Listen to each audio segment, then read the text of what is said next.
Hello and welcome to another video lecture. So in this video, we'll talk about the first unit for the course CEIT 205. So this is Introduction to Human-Computer Interaction. So the topics that we'll discuss on this lecture is as follows. So number one, I will discuss what is the basic definition of human-computer interaction, and then we'll talk about the basics of human-computer interaction, so the components that interact in the HCI. Then discuss the importance of human-computer interaction, and this also list the principles of human-computer interaction, and then the guidelines present on the HCI. Okay, so let's begin on discussing what is human-computer interaction. So human-computer interaction, or HCI for short, is a cross-disciplinary area. So this includes engineering, psychology, ergonomics, and design. So this deals with theory, design, implementation, and evaluation of the ways that humans use and interact with computing devices. So kung paano interact ang users with the devices through maybe user interfaces, sa inyong phone. So paano siya mag-interact ang inyong user sa application. So maybe ma-interact na sila sa inyong buttons, sa inyong input fields, etc. So we can say that the interaction is a concept to be distinguished from another similar term, so which is interface. So roughly speaking, interaction refers to an abstract model by which humans interact with a computing device for a given task. And the interface is the choice of technical realization of such a given interaction model. So do mambaltang interchangeable ni siya ang I nga letter sa HCI to interaction or interface. Okay, so in this figure, so this is the distinguishing concepts of interaction and interface. So for sa interface, so we have here, so this delegates to the computing device. So the system, dala ng operating system, ang application, ang window, widgets, components, ang atong app, and hardware. So input devices such as the monitor, mouse, keyboard. Then we have the tasks. So i-discuss ta ni siya later. Ma-discuss na ko siya mga task. Interface. Then for the interaction model, so this consists of sequence, context, hierarchy, level of detail, etc. So sequence na siya sa task, ubrahon, context, so kung na current context sa ubrahon, hierarchy, etc. So a less acknowledged fact is that HCI has a huge impact in the history of computing and changed our daily lives. So it was probably the invention of the mouse that was the linchpin in the personal computing revolution, so making the operation of the computer intuitive and much easier than the previous system of keyboard commands. So with the introduction niya of GUI, especially for operating systems, nag-switch siya from MS-DOS to GUI na type sang operating system. So pag-implement sa mouse, so that really improve the interaction between the user and then the devices. So the internet phenomenon could not have been happened without the web browser interface. So smartphones to their touch-oriented interfaces have nearly replaced the previous generations of feature phones.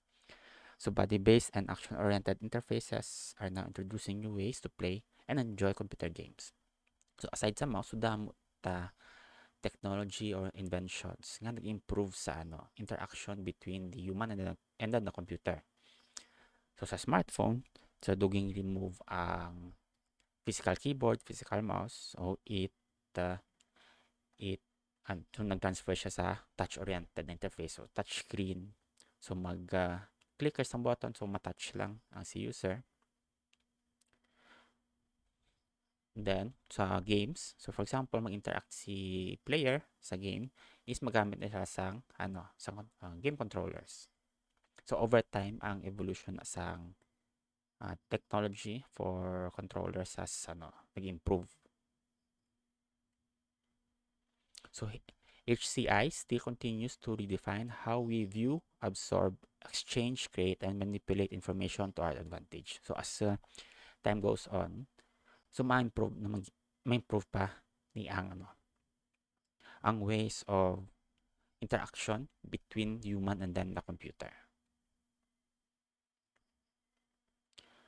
Okay, so let's move on to the basics of human interaction. So the HCI consists of three parts. So we have the user or the human, the computer, and the way they interact or they work together. So the work between the human and the computer is called the interaction. So first is we'll discuss the user. So by user, we mean an individual user, a group of users that are working together. So an appreciation of the people's sensory systems such as the sight, hearing, touch, relay information is vital.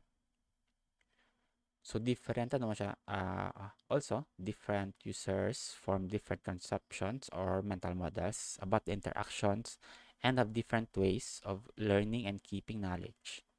So later on i-discuss na sa principles of HCI that they are different so there are different users. So ang paggamit sang user sa o pag-interact sang user sa computer is gabarin niya siya. So hindi niya siya same on all of the users. Okay, so that is the user part sa HCI. So let's proceed to the computer. So when we talk about a computer, so we're referring to any technology ranging from desktop computers, large-scale computer systems, etc. So ano siya? Dala pa na phone, smartphones, tablets, laptops. So if we were discussing a design for a website, then the website itself would be referred to as the computer. So devices such as mobile phones or VCRs can also be considered as computers. Okay, so let's move on to the interaction part. So there are obvious differences between humans and machines. So in spite of this, HCI attempts to ensure that they both get on with each other and interact successfully. So muna siya interaction is siya na ang ga-enable. So siya nang ga-enable for users to interact or to ask for input to give input gali sa computers. So in order to achieve a usable system, so you need to apply what you know about humans and computers, then consult with likely users throughout the design process. So what this means is consult is to ask for feedback or initial feedback kung paano na sila mag-interact sa system or sa computer.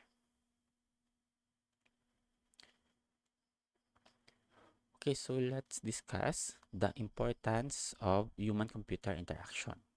So HCI is critical since it is necessary for goods to be more successful, safe, helpful, and functional. So it will make the user experience more enjoyable in the long term. So users experience na siya, when using or when utilizing the computer. So as a result, having someone with HCI skills involved in all phases of any product or system development is critical. So HCI is also necessary to prevent goods or projects from failing completely. So meaning, necessary na siya kay sila na kabisado na nila, kabalon na sila sa mga interactions or components nga interact between the user and then the computer that will give out the best results. So when creating clear, intuitive systems that will be accessible by people with a wide variety of talents and knowledge, as well as those who have not finished any official training, also HCI is very critical. So the HCI makes software and gadgets more intelligible and useful for everyone by leveraging our everyday knowledge of the environment.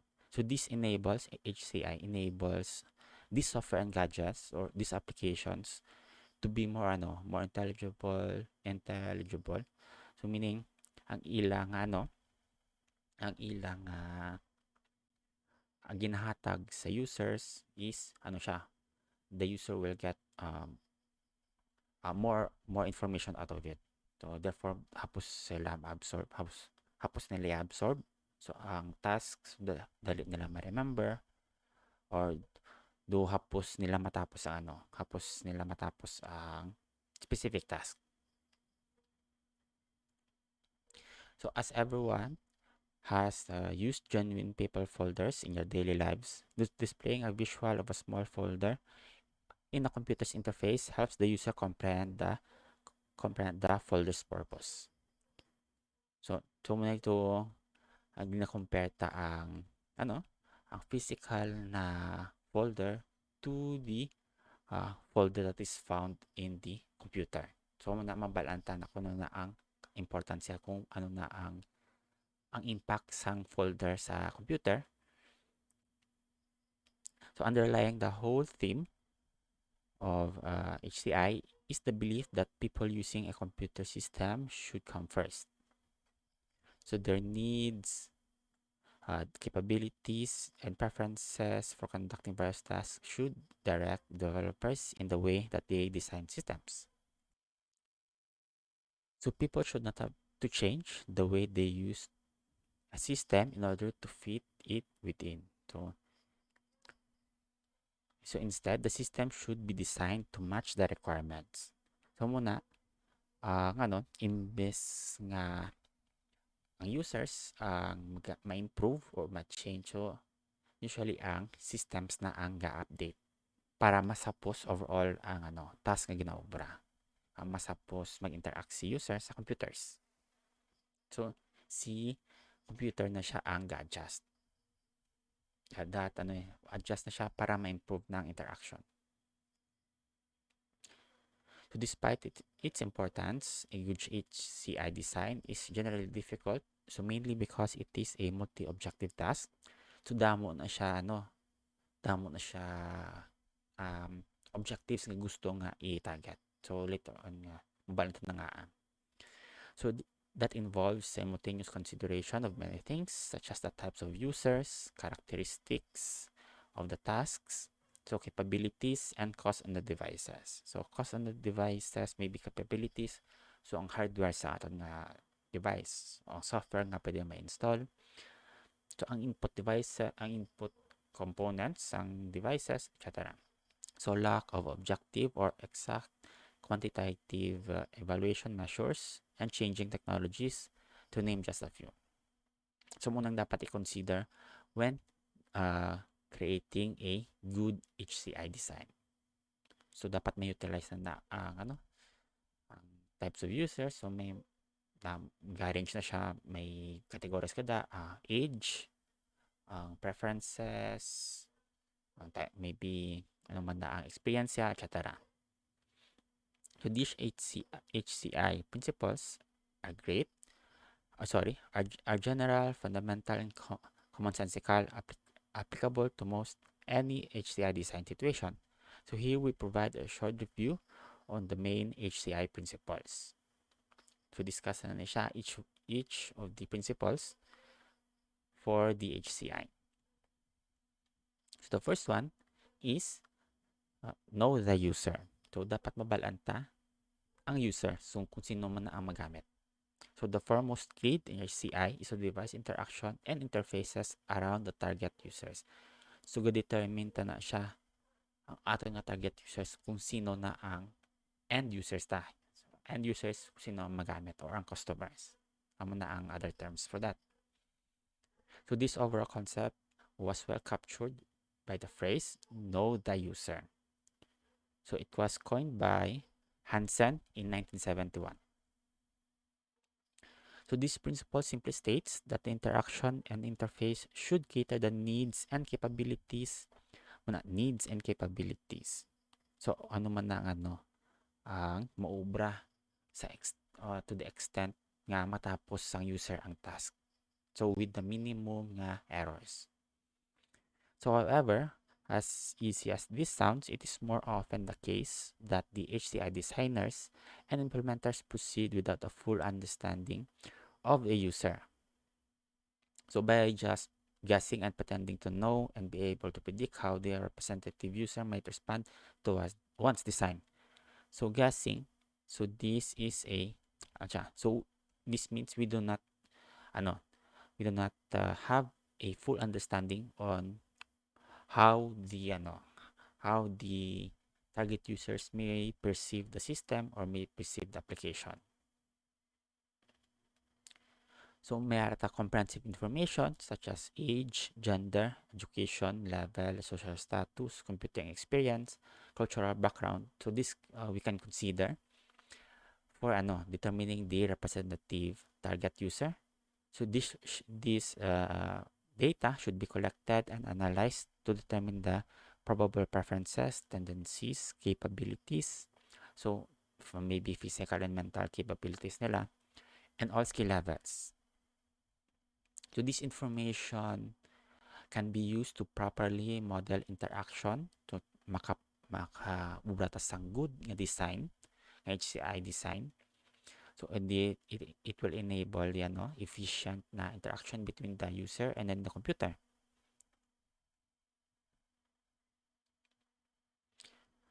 Okay, so we have a situation where a developer is working to change the interface supposedly to achieve higher usability. Some na ang target niya is to have higher usability. However, we might need to remember that while young adults are extremely adept at and open to adapting new interfaces, so older generations are much less so. So mas flexible siya ang younger generation compared sa older generation. So based na sa maybe nagkuha na sila sang survey or nagkuha na sa data from from a website or a research. So sometimes conventional wisdom alone may not be sufficient to warrant proper interface design. So this is not enough. So dapat we need to find more evidences or more information that can support this that will enable higher usability. So may aratahan nga ideas. Yeah. One is males are generally known to be better than females, so in terms of spatial ability and such, one might consider such a fact in employing three-dimensional user interfaces to male, specifically to male na users.